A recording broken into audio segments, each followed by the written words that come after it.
Tuning you in now to the LBX Show with your host, Brandon Wiley. Brought to you by the LBX Collective, your community to connect, engage, and inspire.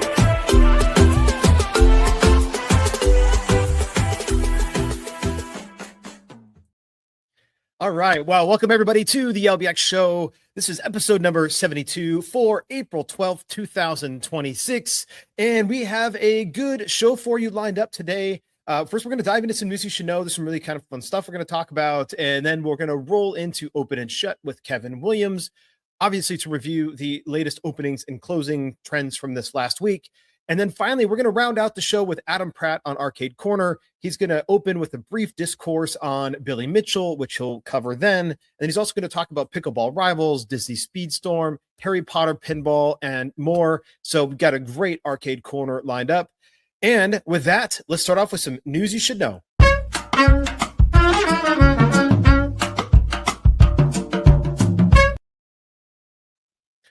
All right, so an indoor pickleball, not a pickleball court, an indoor adventure park just opened on April 9th in Winnipeg, and it is trying to break a world record. Apex Active Entertainment Group, which runs and operates Apex Adventureplex Parks in Canada, is opened its Winnipeg location with a custom-built 192-foot trampoline made by its sister company, Crazy Ape Extreme Equipment in Regina, and they are attempting to break an official Guinness World Records title. So on Saturday, they had opened their doors for a little preview of the site prior to the official adjudication by Guinness. And managing partner of the group, Luke Shaheen, said it was not an easy journey, and this is in his quotes. It was stressful trying to fit the world's largest and longest trampoline in the building was no small feat without dividing our building in half. Operationally, it was a challenge, but the team pulled it off, he said. And so, we've got just like a little bit of a preview here of their type of park. So this is just in general, like a really great video of their park and experience and everything else. It showcases a little bit here where you can see the long trampoline just in some like brief pictures, but basically, he said while the manufacturer team is like not stranger to making trampolines, obviously, said there was a lot of trial and error. Said they actually took several tries to get it. We found issues with materials, stretching, and all kinds of stuff that we'd never encountered before. But when you're making a trampoline 192 foot long, it's just the tolerance for error is very, very tight. He said for the world record adjudication, they needed to prove that it's actually for public use. So they couldn't just like set this thing up and like never have anybody actually on it. And he said Guinness specified that hundreds of people had to be on this trampoline to prove that it's for public use, and it bounces actually like a trampoline as well. The current record holder is 170 feet long. It's called Fast Track in Russia, and it stretches through one of the country's forests. So I guess it's an outdoor trampoline, but obviously they built a 192-foot trampoline indoors at their Apex Adventureplex. And here's where I am a little bit confused. So while that is amazing and awesome, I am just wondering why. I mean, I understand you want to break a world record, but what is the actual functional use case in your park to have a 192-foot trampoline? And especially on their website where they don't actually talk about that at all. Like it's a very generic, great video on their website, but they have a little bit of a picture of the trampoline there on their site, but they don't talk about that it's 192 feet. They don't talk about that it's a Guinness, that they're attempting to break the Guinness World Record. I don't know if they actually officially did that yet, but I just do not understand why you would go through all of that type of work to, from a business standpoint. Now, because you just love building trampolines and you want to do it, awesome, love it. But from a business standpoint, it seems like it was a bit of a stretch to try to fit this and cram this thing into the space. But pretty cool nonetheless that they did it, and I sure hope for their sake that they were able to get the Guinness World Record officially approved. It'd be pretty cool, and I think that would be a pretty difficult one to unseat, especially given the fact that they really have a lot of that in-house expertise around building trampolines and getting them to work. So anyway, that is that. And so next on News You Should Know, there is a Universal Horror Unleashed. We've talked about this. They have year-round offerings. They're based in Area 15 in Las Vegas, and they basically have 4 year-round haunt experiences that you can go and experience anytime. And they have just launched a new one, a new experience called Feaster Bunny. So they've got their new Feaster. In this experience, basically, you'll step onto the production set of a long lost horror film and into the chaos of its final unfinished scene.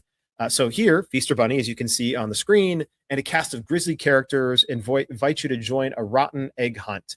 So you can search carefully because there's actually like exclusive merchandise you can win if you find the egg. But behind the scenes, there's really a darker story. And this is kind of what I dig, that they, look, it's not, they could just like create this kind of stuff, but they actually built a story around it. The film Feaster Grievings was never completed after the actor portraying Feaster Bunny reportedly went insane mid-production. Now, the missing film reels have resurfaced, and Feaster Bunny is back, determined to finish what he started with you in the scene. So throughout the venue, you can get photos with Feaster Bunny himself, if you dare, and indulge in themed food and beverage items. But ultimately, when you step into Universal Horror Unleashed, you'll receive a call sheet, very much like if you were an actor auditioning for the thing. And then you can participate in a scavenger hunt around the grounds for 20 rotten eggs. Near Jack's Alley, which is a section in there, you'll discover the entrance to Hedge Maze Madness, which is the final scene of the unfinished Feaster Grievings and where the last 5 rotten eggs are located. Cameras are rolling, and you might just be the star of the show, they say. But guests must go through the maze, scare actors, and go through and search the hedges to complete the hunt. When you get your final rotten egg, you can take your map to the retail counter for a confirmation, and you can claim a coveted golden egg. Inside of it, you'll find a prize, which can be from select free merchandise items to discounts off your entire purchase of merchandise at Universal Horror Unleashed. So pretty cool. But then they obviously have some really unique food and beverage, and their chef and his team basically created some really cool looking food as well. And all of it is edible, including edible blood the chef basically said, whenever I make menus, I say, how can I incorporate blood into this? So one of the drinks is a Feastertini. It has vodka, coffee liqueur, Spanish liqueur, vanilla syrup, and espresso, and it's got a torch bunny marshmallow on top. Then they have a blood bunny mocktail.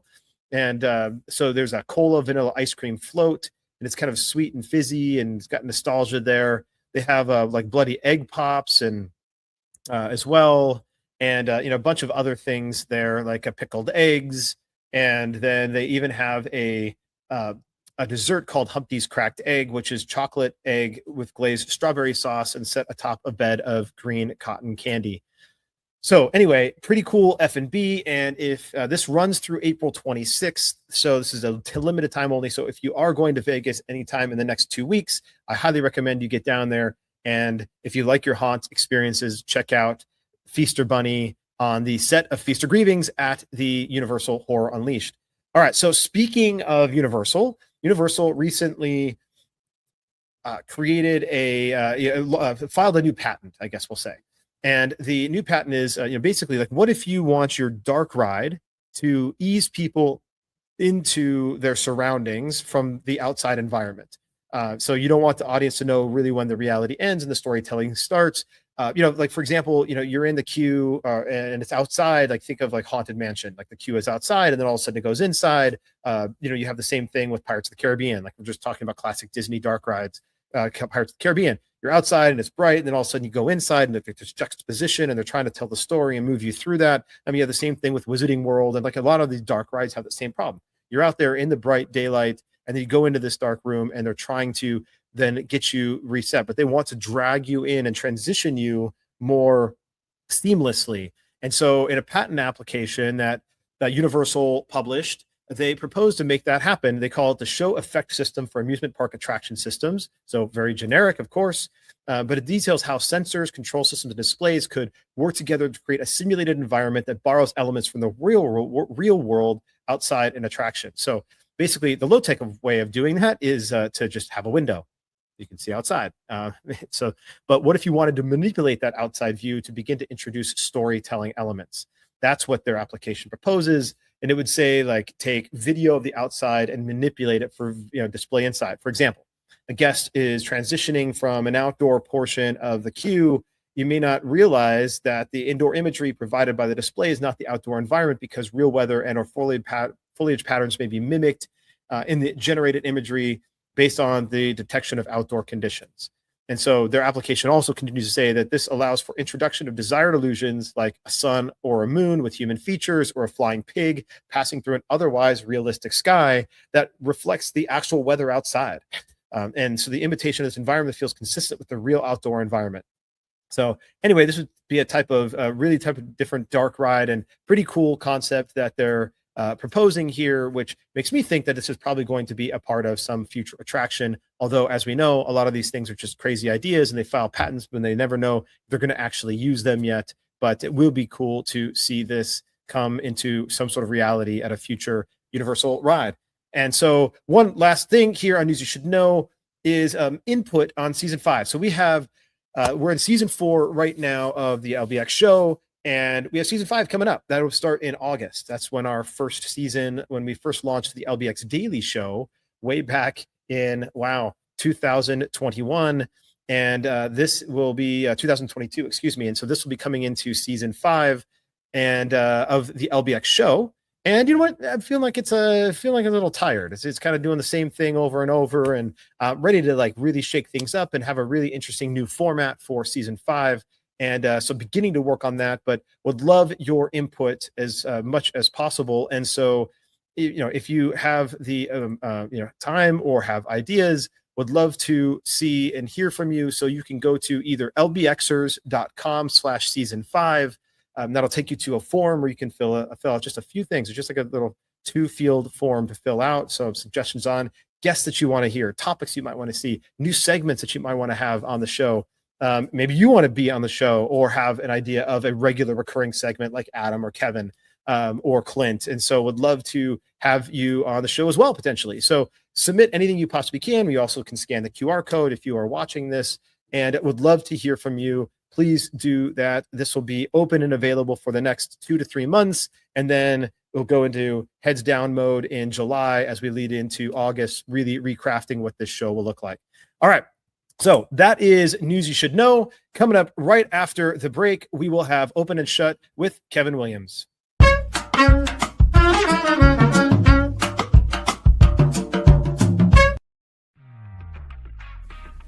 Intercard is the only cashless system designed, developed, and manufactured all under one roof. They introduced cashless technology to the amusement industry and have been leading the way for over 30 years. Cashless systems from Intercard increase customer spending, guest satisfaction, and boost revenues by up to 30%. Intercard is so proud to be serving the amusement industry, and if you aren't already part of their global family of customers, they hope you will become one soon.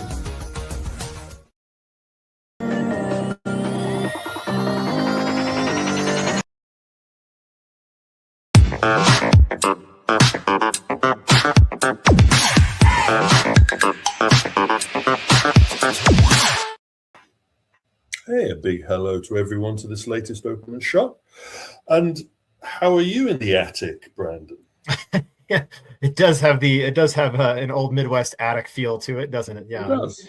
Doing well. I've got a little place up in northern Arizona, and I'm here right now. Oh, so, yeah. Okay. I'm just worried this nurse is going to come in with a hammer. So, yeah, we're all good. But shall we get started? See what's going on here in the openings? Let's jump straight into it. All right. And as you can see, relatively crowded gathering of facilities. As you know, pause as I zip through them. Sinbin's UK facility entering the competitive socializing crowded arena. We have a number of new offerings in this sector in the UK, testing their mettle before they look towards world and US domination. Interesting thing about this one is it's a mixed use social entertainment facility. It isn't depending on one kind of entertainment to fill its audience appeal.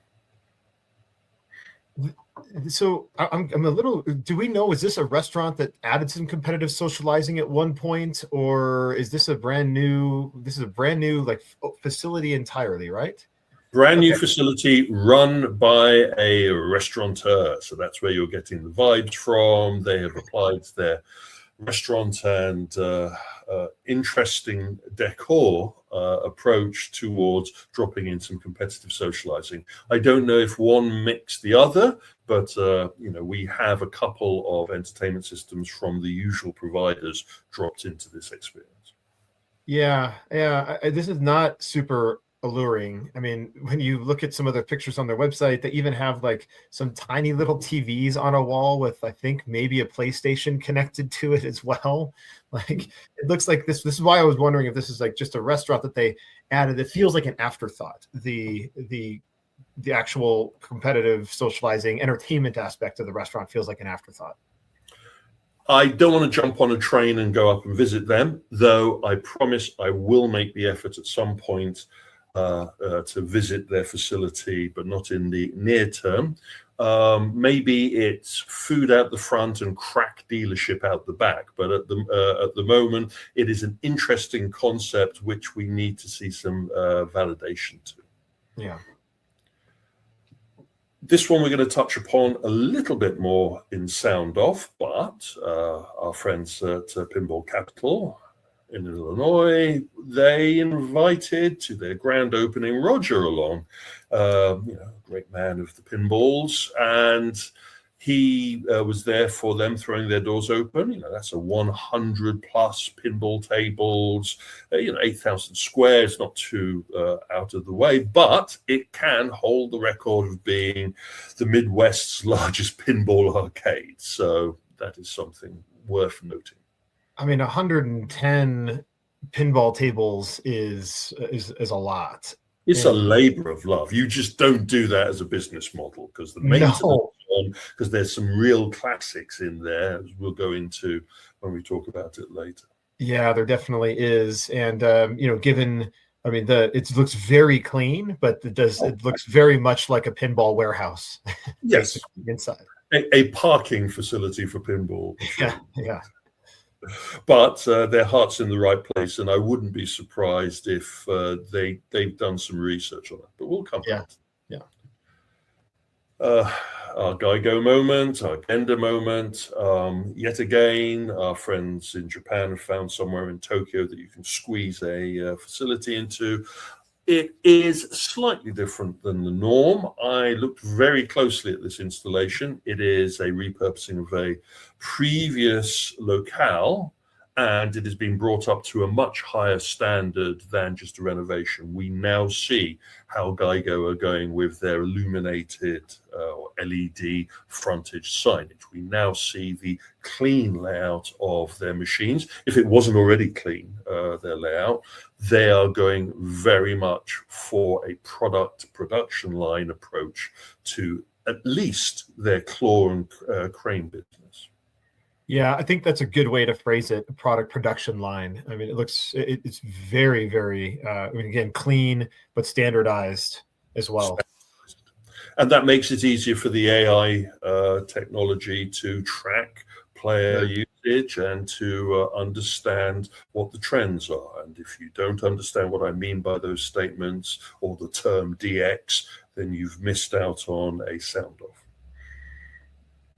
Jumping across to the continuation of VR in our sector's edition, and rather than a new development, this is an addition. Our friends at Sea Life have owned by Merlin. Merlin has a relationship with iMotion. iMotion has a fantastic virtual reality underwater experience, passive, tethered, underwater motion. So you could say this is old generation VR, but in the right place at the right time with the right price point, it's a perfect fit. And so Sea Life in San Antonio gets a lovely VR experience, and our friends at iMotion hits the 149 number of installations, which is a remarkable number of installations for specifically inside of the museum and aquarium sector, right? So this is not just their total number of installations, but for that particular sector. And I think that's significant. Do we know, is this just piloting inside of this particular Sea Life San Antonio, or is this already in some of the other Sea Life locations? There are other venues under the Merlin banner that have iMotion VR experiences in it. I don't know if all of the Sea Lives have them yet. though I would say that this, from my very poor research, is about the third or the fourth sea life installation that's had VR. And also remember that not all iMotion venues are museums or aquariums. They also drop them into shopping malls. Yeah. Jumping forwards, and we will go into a lot more detail regarding what this represents, but our friends at Fever have entered the world of what I would call a dedicated VR entertainment arena kind of approach. Our zero latency friends and our Sandbox VR friends should take note of this, free consultancy. But here we go. They have launched what they're calling Virtual Zone, and this is a arena-based high-end VR experience, which is part of the Fever Hub. And again, we have talked about Fever Hub and the aspirations from Fever in this particular direction in previous sound offs and opens and shuts.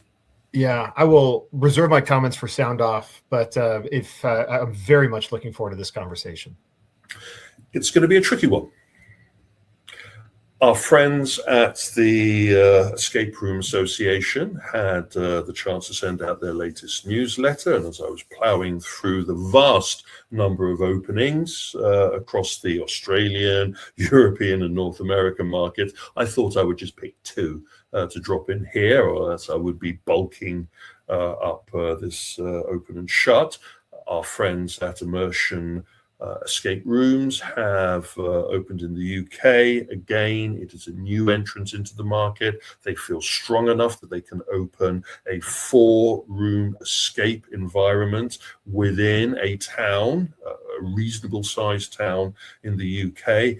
And it is one of many in the catchment area. So yet again, when you're calculating who your competition are or is, you've also got to include our friends in the escape room business. Yeah, absolutely. And I think one of the things that at least appears to have done right is that they have the F&B. And I don't know if it was they had a restaurant and they had some space open up and they decided to do escape rooms, or if there's a partnership there between the F&B and the restaurant and the immersion escape rooms or what. But the fact that they are co-located anyway is a benefit to each of them. And that's how Dave and Buster's was born. Yeah. So yeah, exactly. Indeed.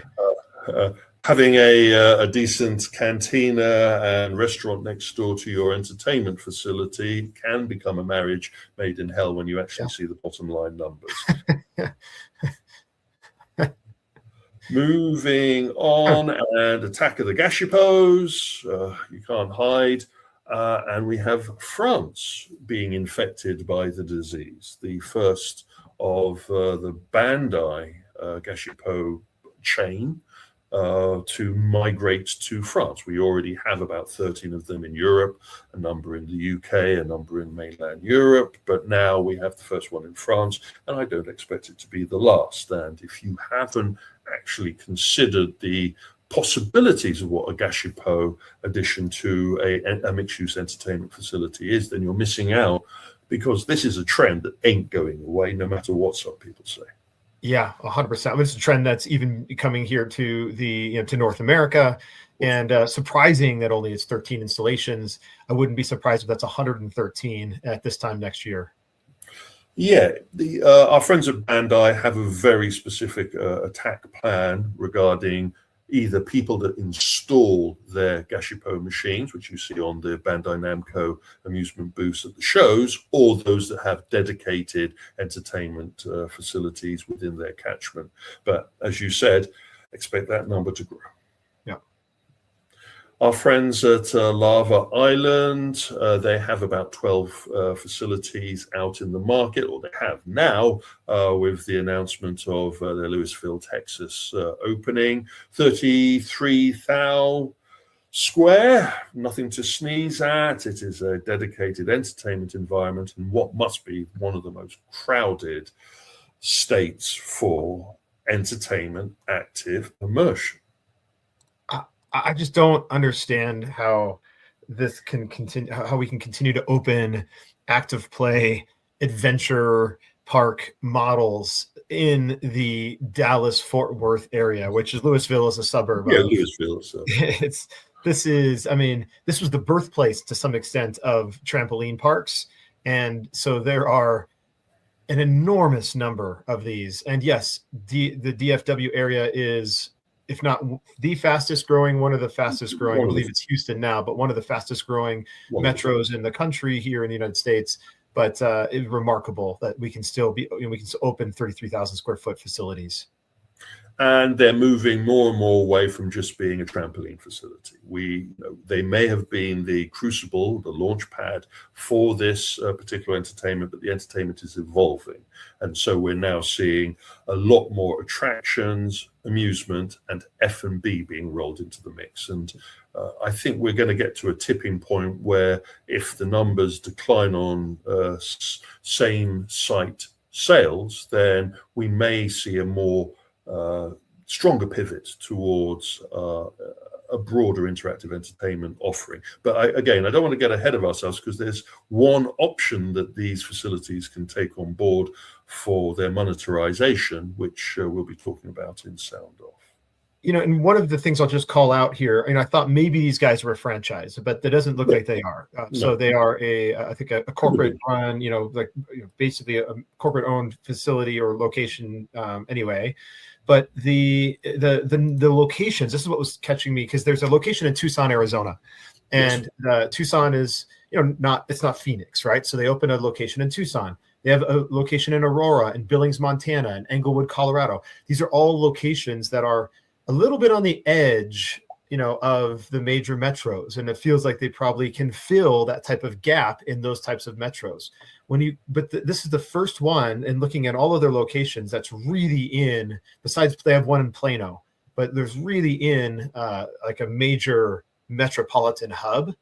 And I don't know if this is one of those where they're just they've maybe stretched or leaned a little bit too far over their skis.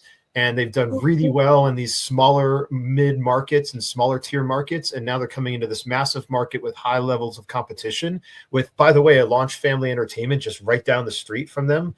That they're this location may struggle where their other locations maybe didn't, because they had less competition. Or that they are now taking the lead and feeling that their brand is strong enough to compete with the others. They've seen the failings of the others. They've built a brand new facility in an available space, and they've made sure that they've acquired the difference compared to their competition. I would also say that if you drew a line between all of those openings and then drew a line between the nearest Chuck E. Cheese and all of those openings, you would be surprised by that. But again, no free consultancy here. Jumping forwards to spinners, and this is the fourth of a competitive socializing chain operation. They received last year about 4 million to speed up their rollout of their particular concept. It is a standardized competitive socializing. It's got the darts, it's got the shuffle, it's got the shotguns, which will stand it out a little bit. It's got the dedicated bar and the F&B. It is an entertainment facility writ large. It is the alternative to going down the pub from the hospitality industry's point of view. And it is the beginning of an important part of this chain. I always look at these chains when they get past the 5 facility mark and the 10 facility mark. Spinners is an interesting one because it seems to be a magpie. It grabs a number of available competitive socializing concepts. As you can see there, they took the decision to get the quick shot guns in. They took the decision to get our friends at 501's darts, as well as their golf system. So it is a magpie. The answer to the question that I have will be how much revenue it generates in this locale, and how much of it's dependent on cocktails and food, and how much is based on return player entertainment. Yeah, absolutely. And look, it looks nice. It reminds me very much of Clay's. Of course, the look and feel of it, right? Like very much like Clay's. Obviously, though, they've done multiple games and multiple bays. So I think this is what we've been talking about for a while, which is the need to blend multiple activities, multiple forms of entertainment alongside your F&B, and not just one form of entertainment. And I think they've done this in what, at least according, in these videos, looks like they've done it very well. They've brought the different games and the different entertainment together alongside some some casual F&B as well. You would expect a consultant in the industry to say this, but they have done their homework. Yeah. Looking at the shots, and rather than just closing, it's up for sale. So you have Jack in Arcade. I can see what you were trying to do with that name. And if you have, $250,000 burning a hole in your pocket, you too can enter the crowded Texas virtual reality and amusement sector, or the best offer at about 60K. That kind of is a big separation between two numbers. So that's a weird one. Yeah, that was a weird one when it came up. I had to double check to see if it wasn't a mistake. The issue here is, for me, is if you look at the reviews for this facility, and if you look at the equipment they're using, you can see that a little bit more TLC is going to be needed if you're going to take this on board. I'm not saying that it's a bad offer. I'm just saying that if you're jumping into something like this and you have 250 burning a hole in your pocket, I have a bridge in Brooklyn that I really need to sell. So here's what really blows my mind, right? And this is what really must tell you, so hopefully, again, 250K or best offer, give me 60K, I'll take it, walk away, right? Whatever. It's just it's a funny thing. I mean, not funny to the unusual people, that it's an unusual thing. But one of the things that blows my mind is, and which tells me there's something broken in their business model, is that, or that caused them to have to sell. And we don't know all the reasons why they're selling, but they have 500 Google reviews, and they're at 5 stars. Like, everyone that has gone has had a good time. The parties that they have run there have been very successful. People are happy, and I wouldn't be surprised if I went on to the local forum there regarding the arcade. They will be unhappy to see this go. So it is a going concern, maybe, but still, there is something broken with this. Yes, there's something that's got to be broken at the business model side, because people are having a fantastic experience here, but something is not working. And all it may be is one member of staff or one management position, or even a decimal point on a pricing. But once the new owner takes this over, adds the TLC, then this could be a very strong going concern. It could even be the launch pad, especially as it's an arena VR system. So it's not an up-to-date technology. So we're not advising anyone one way or the other, and we're not criticizing the sellers one way or the other. We're just saying, from these numbers that are available to us, there is something very obvious. Yeah. Moving on, and Chuck E. Cheese's come and Chuck E. Cheese's go. If you have over 500 facilities out there, you're going to have churn. We've talked about a couple of churns, a couple of open and shuts back, but this one's a little bit of an interesting one, because this is an old one going. So a Peter Piper Pizza, or Pete's Pizza, or a pizzeria based on the original Chuck E. Cheese model has been in this locality since 1979. And it has survived. It has gone through retrofit after retrofit, and then we come to 2026, and sadly, it will not continue any further. And there were comments in the local media regarding how unhappy they were to see it go, and they even pointed out how far a distance to the nearest alternative Chuck E. Cheese.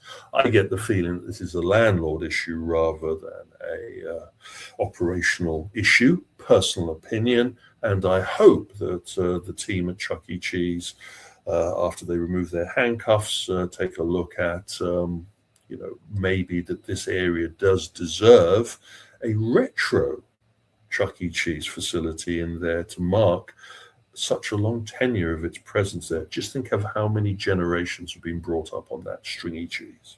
Absolutely. No, I mean it is. It really is an institution at that At age, that point. that location, right?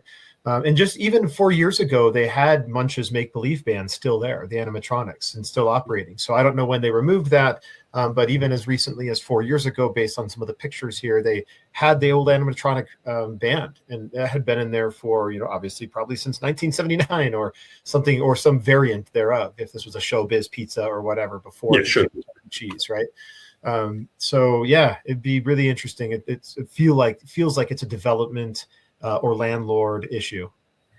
I would like to steal some Friday donut money from the C-suite at Chuck E. Cheese, develop a facility there that marries both the original Chuck E. Cheese and the new Chuck's Arcade concept, roll it out, test it with a market that's proven, and I think the surprise would be the revenue you could generate. Yeah. The usual situation that we find ourselves here in the UK, that is the older seaside amusement facilities, rather than dying, are being consumed. And consolidation is definitely what Lions Holiday Parks has been focusing on. They've been acquiring a number of what we would say are regional seaside amusement facilities. These are 8,000 square kinds of properties. They'll have about 50 or 60 amusement machines in them. It'll be a little bit tired, but it will have a seaside tourist business. And rolling this under one big empire, consolidation is king in amusement, as long as you don't forget the entertainment that you're offering. Yeah, absolutely. No, I mean these guys they're up to 22 parks now. See, they call them seaside parks, right? They call them parks. Lions is definitely on that acquisition spree, and it looks like they do a good job when they take over. They clean them up, they modernize them, they really try to make them a destination. I wouldn't be surprised if they're going to go for a dedicated brand when they get to a certain number, so they can, do the butlins. If those of you that are familiar with the seaside entertainment resort chain that was popular in the UK, you want to have a brand to stand by when you have this many. 25, maybe they'll do that at 30. Anyway, that's a quick rundown on the key developments in the market. The form, the LinkedIn, we have some stingers coming out, we have some entertainment social arenas due to be completed, and if you have any corrections or information, hit me up via these sources. Perfect. All right, sir. Well, it was a great open and shut, and we'll see you on the next one. Have a good one.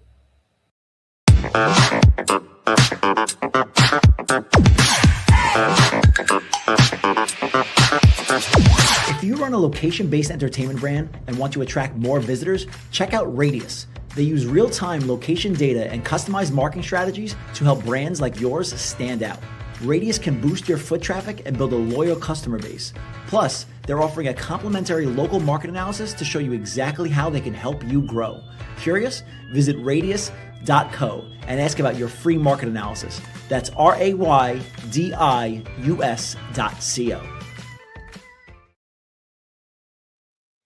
All right. Well, that was a great open and shut with Kevin Williams after we solved that little problem with starting Arcade Corner too soon. But you know what? We're going to do Arcade Corner with Adam Pratt right now.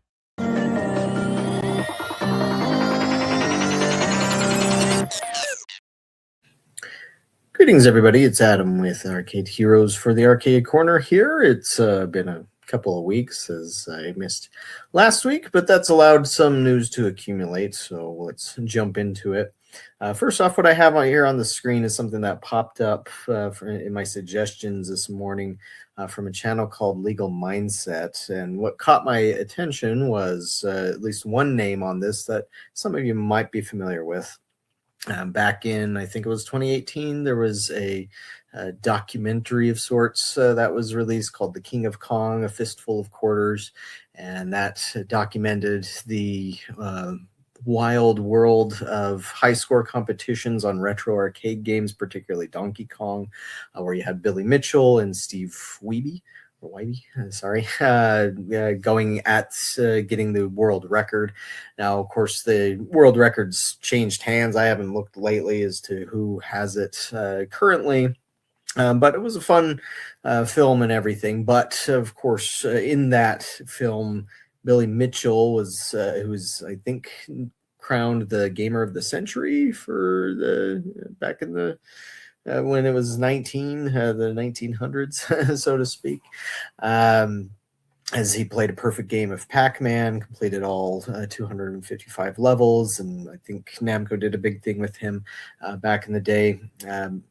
He was the villain of the film, and there's been a lot of things going on, accusations of cheating, and some other stuff that, frankly, I've never really liked following. Sometimes it feels like it's just because there's not a whole lot of new news in the retro realm or the retro arcade collector realm, that a lot of people just spend a lot of time on that particular on those cases and whatnot. But back in 2021, there was this Australian YouTuber by the name of Carl Jobst, who made some very serious accusations, and as I recall, if I'm recalling correctly, did a video breakdown as to why he believed that Billy Mitchell was cheating on Donkey Kong, I think it was. I don't remember everything about that, but he lost that lawsuit and ended up declaring bankruptcy.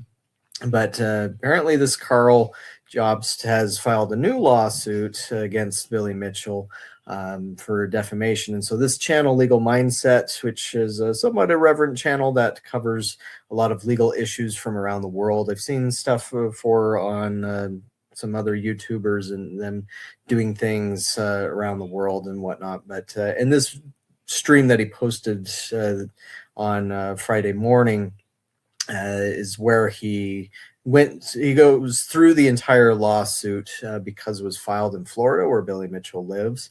And this attorney here, Legal Mindset, he's actually from Florida. I guess he's currently in Asia. I think it might have said Singapore in the live stream. But he goes page by page through all of it and covers what this whole lawsuit's about, which is apparently new claims of defamation and things about Billy Mitchell's hot sauce and whatnot. And so I didn't actually get a chance to go through all of it, but I did catch a little bit of it. And so if you're really, really interested in the latest drama on Billy Mitchell and whatnot, there's that to cover.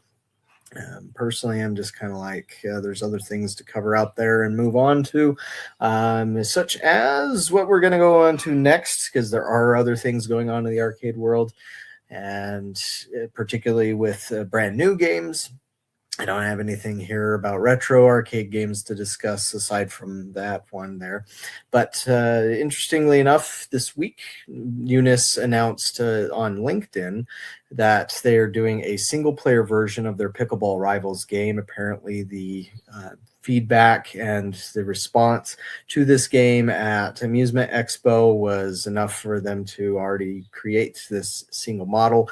At that show where it debuted, it was shown only in the twin model, so it comes with two units essentially linked. But now they have this single one, and they've made some other changes, such as turning the floor black so that it's not so obvious on things like scuffs and dirt and such. They also got rid of the calibration that the paddle was needing to do at first. They've added some voiceovers and such, and so any changes to the software will be applied to both models. But in the event that you don't want a twin model, maybe you just want the single one, or you want to upgrade later, then you can do that with this. And this will be available, I think they said, in June. And you can link up to 4. If you get the twin model, then you can link 2 twin units, so it'd still be 4 units there. But that is coming. I didn't hear about a price on that yet, but you can always check with a local distributor if you so choose. And then on Betson's website, they actually did post this new render of Disney Speedstorm Arcade by Adrenaline. And I did reach out to Jeff at Adrenaline, looking to see if there was anything more up to date, as well as asking about some other details. He wasn't able to get back to me in time for this recording here, but at the very least, as you can see, this latest render does show some differences from what we saw at Amusement Expo. Particularly, you don't have that little card reader up on the side there. Now, maybe this little black circle that's on there is where it reads, well, maybe not. Now that I'm looking at this a little more closely, I do see that there's two of them, so those could be speakers with LED lighting on them, and maybe everything with the card readers over on the left-hand side, where you also have a dispenser, or maybe they could have built it into the panel if it has any sort of NFC technology. But at the show, they were telling me that the Mickey Mouse logo on the back was going to be an infinity mirror. That's what it looks like they got here, and some other small changes to the cabinet. And so that looks like that's all in place. But I still haven't been able to confirm yet if this is the final, like the production model render, but it's looking pretty close. And then also, I guess, as I'm still looking at this a little more closely as I talk about it, I noticed the coin doors occupying the left-hand side there, whereas at Amusement Expo, there was no coin door at all.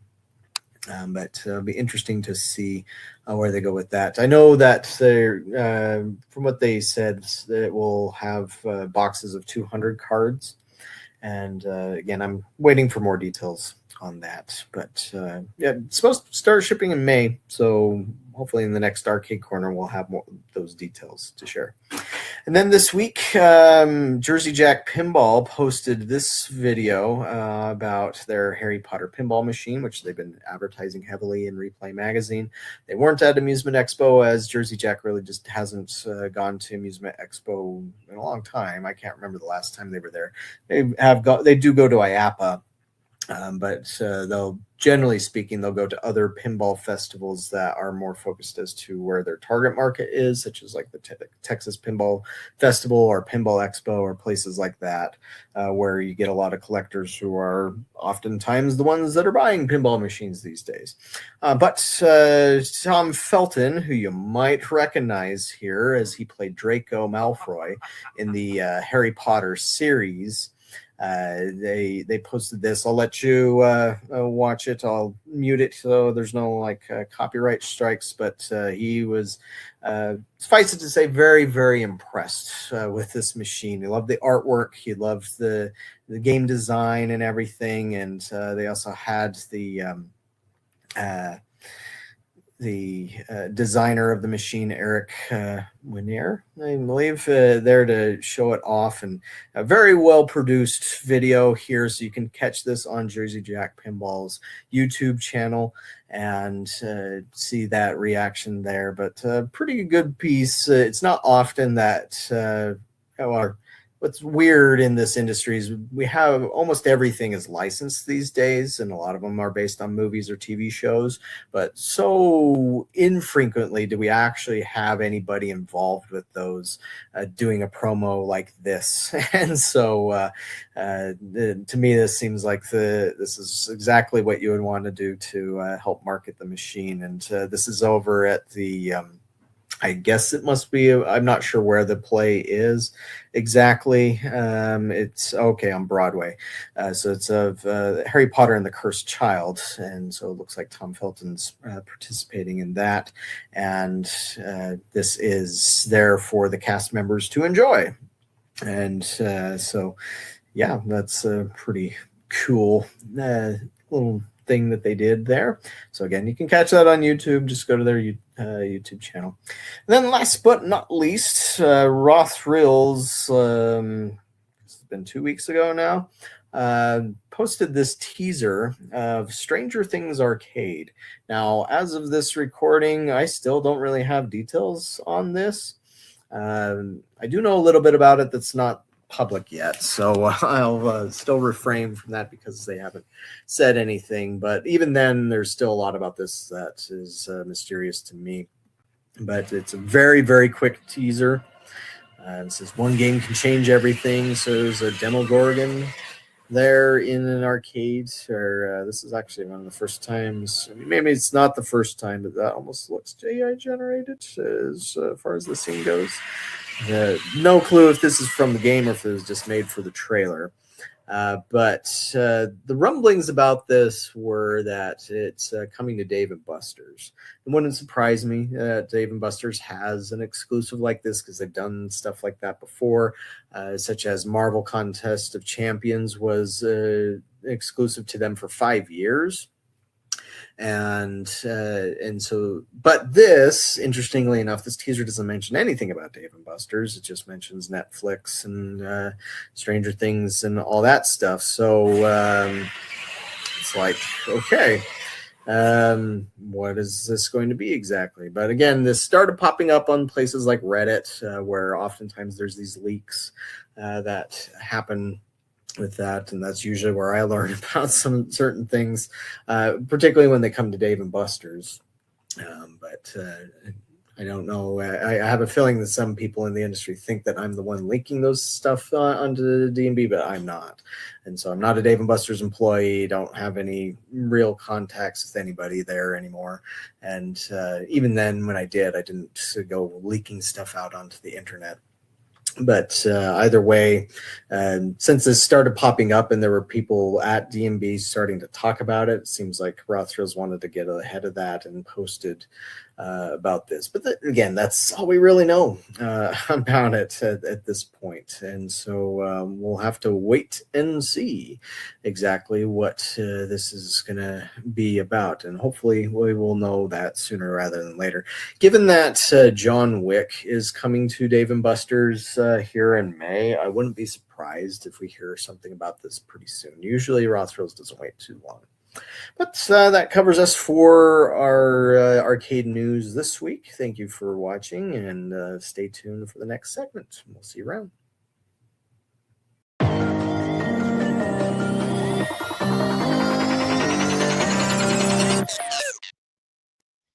All right. Well, thanks for that, Adam. It was a great overview of the latest things going on lately in the amusement and arcade sector.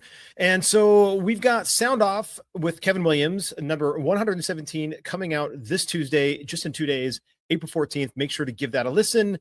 And just as a reminder to do the season 5 suggestion box. Go ahead and get your ideas, your concepts, your segments, your guests, recommendations, whatever you want to put in there, throw that in the season 5 suggestion box, scanning this QR code or visiting lbxers.com/season5 with the number 5 and get filling out. All right. With that being said, that's a wrap for this week's LBX show. Keep kicking ass.